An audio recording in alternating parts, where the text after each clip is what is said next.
I was in a leadership meeting, a senior team. My boss, who was the CEO, he was there. He's a white man, very smart, very charismatic, the kind of leader where as soon as he opens his mouth, you want to follow him.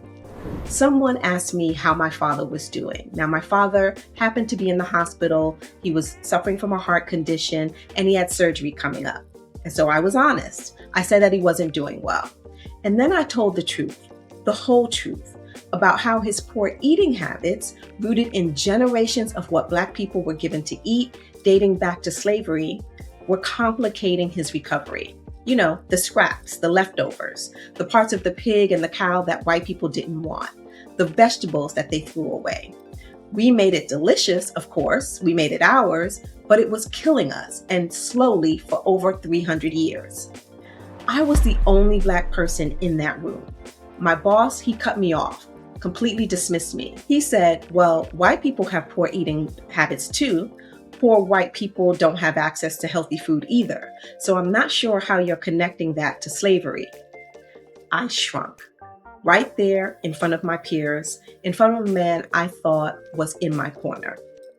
That day, I learned to stop speaking my truth at work. That day was when career trauma took root for me. And if you're watching this, I'm guessing something similar happened to you too.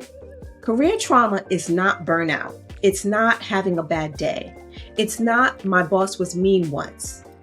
Career trauma is when something happens at work, a betrayal, a humiliation, a dismissal, a violation, and it fundamentally changes how you see yourself and how safe you feel in professional spaces.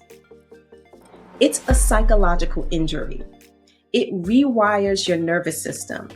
Your brain says, this environment, it is not safe for you. Protect yourself. Stay small. Stay quiet. Don't let them see you. And the thing about trauma is, it doesn't just stay in one job. It follows you. You leave that company, you get a new role, a better title, a better pay, new boss, a new team, but you're still shrinking. You're still holding back. You're still hypervigilant. You're still scanning the room for danger because the wound never healed. I left that job. I went to another company, then another company, and then another company. But I carried that moment with me for years. Every time I was the only Black woman in a room, I would calculate, is it safe to say this? Will I be dismissed? Will I be seen as angry? Will I be too much? I was leading, sure, but I was leading from a place of injury. That is career trauma. Now here's the truth. Anyone can experience career trauma, but Black women, we're living and working in a minefield because the workplace wasn't designed for us. It was designed by white men for white men. And when we show up fully, authentically, brilliantly, we disrupt the system just by existing. So we get punished for it. We get punished for speaking up because then we're known as aggressive or difficult. We get punished for being quiet because then we're not leadership material. We get punished for setting boundaries because we're not team players. We get punished for showing emotion because that's when we become unprofessional. We get punished for being excellent because that's when we're intimidating or threatening. We can't win. The game is rigged. And the trauma doesn't just come from overt racism, though that happens. It also comes from the micro dismissals, the interruptions, the idea theft, the being overlooked for the promotion you earned, the being asked to tone it down, the being the only one in the room and feeling it in your bones. It comes from the white colleague who says, I don't see color, when you try to explain systemic harm, like my boss did. It comes from working twice as hard and getting half the credit, from the mentoring from the white woman who gets promoted over you, from being told you're not ready when you've been ready for years. It comes from the strong Black woman myth, the idea that we can take it all, carry it all, endure it all without breaking. But we do break quietly, internally, and then we blame ourselves. We think, maybe I said it wrong. Maybe I was too sensitive. Maybe I should have just let it go. No, what happened to you was real. The harm was real. The wound is real, and it's not your fault. Career trauma doesn't just hurt you personally, it sabotages your leadership. Let me show you how it works and how it shows up across the 3 levels of leadership. At level 1, when you're leading yourself, you stop trusting your own judgment. You second guess yourself constantly. Should I say this? Is this the right time? Will they think I'm too much? You dim your light. You shrink your presence. You over-prepare and over-explain and over-justify everything that you do because you're terrified of being dismissed again.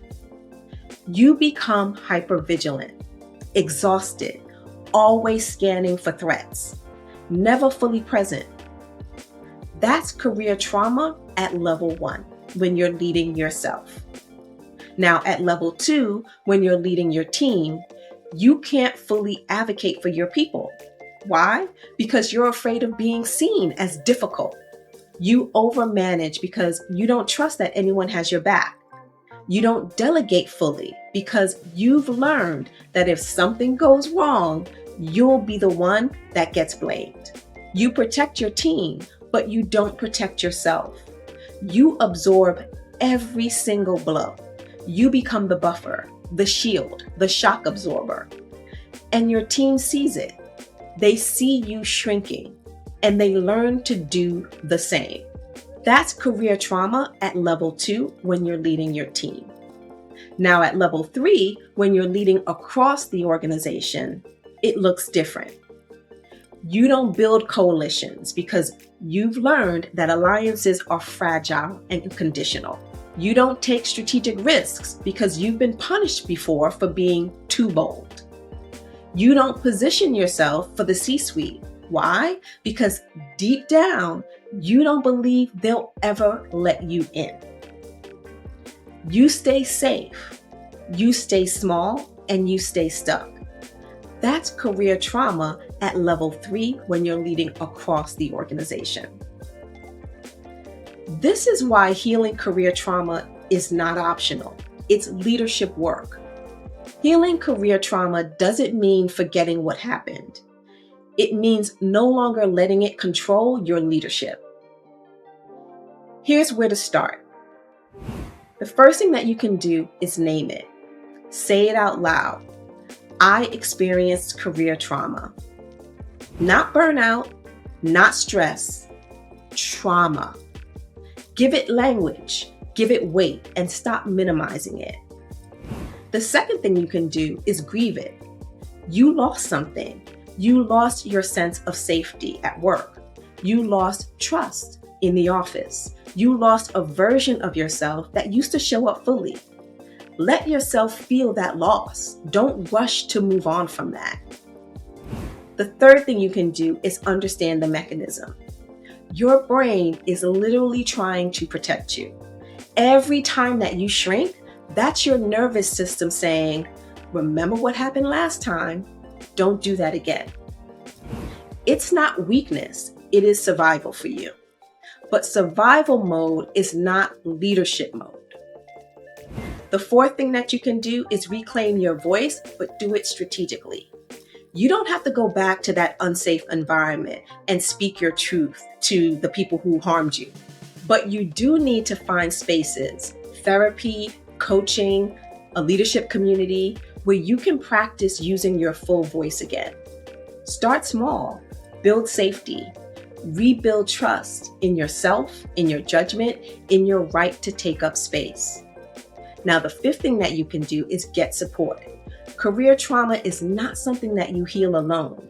You need witnesses. You need people who will say, what happened to you was wrong. You didn't deserve that.